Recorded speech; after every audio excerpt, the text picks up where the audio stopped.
काही काय म्हणतात की महादेव काळा आहे. महादेव काळा नाही, महादेव गोरा आहे.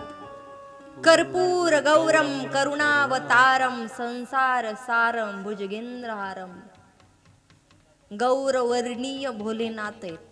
फक्त हा कंठ तेवढा निळा आहे, विषयनं त्यामध्ये साचलेलं. त्यामुळे पहिला समुद्र मंथनातून निघालं हलाहल नावाचं विष माझ्या भोलेनाथांनी प्राशन केलं. ऐका, 14 वस्तू निघालेल्या आहेत. 14 वस्तू अशा आहेत. लक्ष्मी, विष्णू मातेच्या गळ्यामध्ये हार घातला. कौस्तुभ मणी निघाला. त्यानंतर शंख, धनुष्य, कामधेनू गाय, घोडा, चंद्र, रंबादी अप्सरा इंद्रदेवांनी घेतल्या. पारिजातकाचा वृक्ष, ऐरावत हत्ती, मदिरा आली धन्वंतरी,